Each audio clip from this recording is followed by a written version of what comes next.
Boa noite, moçada, tudo bem com vocês? Vamos para mais um vídeo do canal Franco Invest, continuando a saga lá, Fiagros de A Z, e hoje eu vou falar sobre o BBGO11, tá? Então, primeiramente, como de costume, vamos dar uma olhada nos indicadores, alguns indicadores, pelo Investidor 10. A cotação dele hoje está em R$ 90,27, pagou um bom rendimento aí nos últimos 12 meses, de 13,46%, está abaixo do valor patrimonial, 0,92, então 8% abaixo do seu valor justo, né? Então está com desconto. Tem uma liquidez diária razoável, acima de 500 mil, tá? 632 mil, e valorizou nos últimos 12 meses aí 28,61%, tá? Ele é gerido pelo Banco do Brasil. Então, a gente sabe o poder, a força do Banco do Brasil no agronegócio. Valor patrimonial aí de 390 milhões, número de cotas emitidas 4 milhões, tá? O último rendimento dele foi bem interessante, de R$ 1,15. Esse fundo, esses dias, os cotistas desse fundo levaram um susto, né? Porque teve uma queda brusca aqui no rendimento, e ele pagou em setembro, se eu não me engano, não, novembro, 21 centavos apenas. Então esse fundo vinha pagando 75, 90, chegou a pagar R$ 2,35, né? E daí as cotas caíram bastante, né? Como a gente pode ver no gráfico, lá tá lá em cima. E agora ele voltou a uma certa normalidade, tá? Mas isso não teve nenhuma relação com nenhum calote, alguma craque deu algum BO, tá, galera? Isso daí só foi uma mudança do regime de apuração do resultado desse fundo. Então, antes era o regime de caixa, passou a ser um regime de competência, tá? Daí aquelas CRAs que ele tem sofrem marcação a mercado. Então, foi isso que aconteceu, né? E aqui foi bem o tempo que ele fez essa alteração, né? Então até leva um certo tempo até ficar tudo bem ajustado. Mas mesmo assim vai ser normal os rendimentos desse fundo oscilarem um pouquinho, tá? Porque eles vão depender, vão sofrer essa marcação ao mercado. Então tem uma relação lá devido às CRAs que ele tem. Eu já vou mostrar aqui no relatório dele, tá? Então, vamos dar uma olhada um pouco no relatório do BBGO11, tá? Então, ele é um Fiagro, tá? Então, é mais um Fiagro que eu estou dando uma analisada. Como que é a composição da carteira de CRA desse Fiagro? 50% é em CDI, tá? Então, vai ter interferência do CDI, tá? E 47,42% é o IPCA. Aqui é onde que vai pegar mais aquela marcação a mercado que eu já falei, tá? Então, toda vez lá, principalmente a nota do Tesouro Nacional, todas as vezes que tiver uma alteração de juros na nota, né? Então, de repente, saiu alguma notícia que o governo aumentou os gastos públicos, não vai conseguir controlar a dívida, daí as taxas futuras dessas notas do Tesouro, elas sofrem uma oscilação para cima, tá? Então hoje está em 5,30, ela de repente vai para 5,40, 5,50, sei lá. E isso impacta negativamente esse fundo aqui, tá? Devido à marcação ao mercado dessa parte atrelada do IPCA.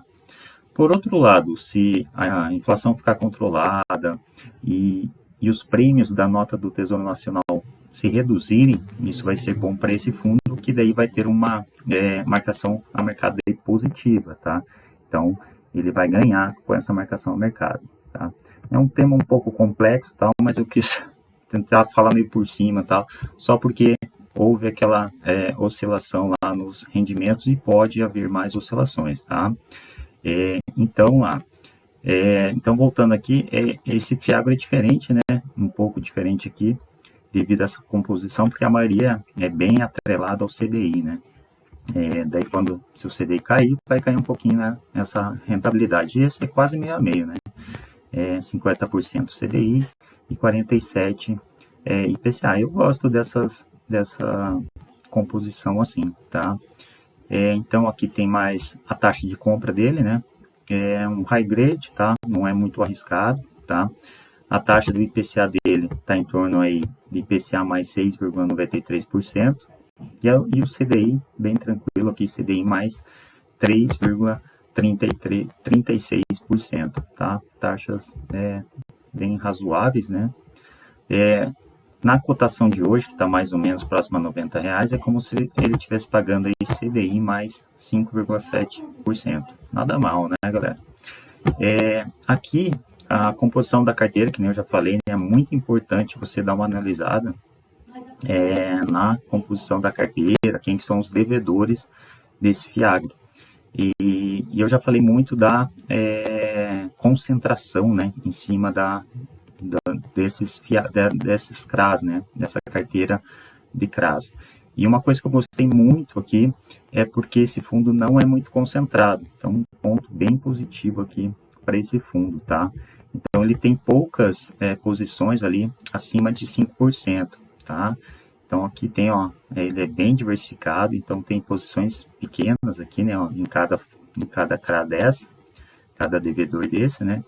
Então, que nem eu sempre falo, né, se der problema em algum deles aqui, a cotação não vai sofrer tanto, né? E os rendimentos também não vão cair tanto, né? Então, isso é importante, ó. Então, 2, 3, alguma coisa tem acima de 5%, e daí ele fala um pouquinho mais, ó. Não, antes de falar dos acima de 5%, tem também a composição setorial aqui também, que é bem diversificada, gostei bastante também, ó. Siderurgia verde, cooperativa, tal, alimento, ó, café, açúcar, varejo, insumos, ó, bem bacana mesmo. Gostei bastante da diversificação desse fundo. Eu não conhecia esse FIAGRO, mas gostei muito, assim, do relatório, gostei do que eu vi aqui do fundo, tá?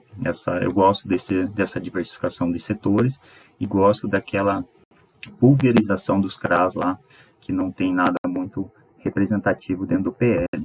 E aqui ele fala a respeito aqui aqui um pouco também da marcação a mercado, ó, porque que aqueles meses sofreram mais, né? Porque ele teve uma marcação a mercado aqui negativa, tá? Então, foi aquela sensibilidade com relação lá às notas do Tesouro Nacional, né? Por outro lado, aqui já se recuperou, por isso que o dividendo dele também, o rendimento dele melhorou, tá? Então, é isso que vai impactar esse fundo aqui, os rendimentos do fundo, tá? Teve mês aí que ele pagou 2 e pouco, né? E daí que ele fala, comenta um pouco, ou explica um pouquinho melhor das posições que ele tem acima de 5% na carteira, tá?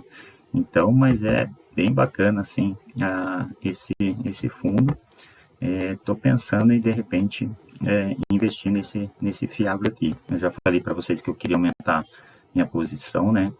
Em FIAGROs, que eu tenho apenas 2% da minha carteira em FIAGRO. Tudo bem que eu tenho o RZTR, que é quase um FIAGRO também, né? Que investe em fazendas e tal, né? Compra e venda. Mais FIAGRO mesmo aqui e tal, eu quero aumentar para até uns 5%. Então, esse é um que vai entrar certamente aqui na minha carteira.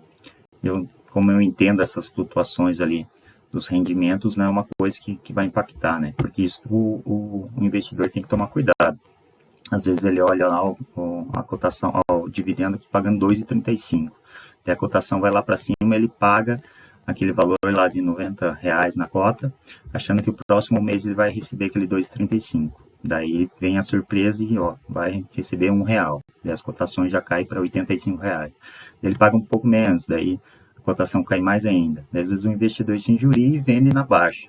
Tá? Sendo que às vezes é só, se não tiver nenhum problema com inadimplência, nada, não tem problema. Às vezes é só uma coisa de marcação ao mercado mesmo, que daí se recupera, tá, galera?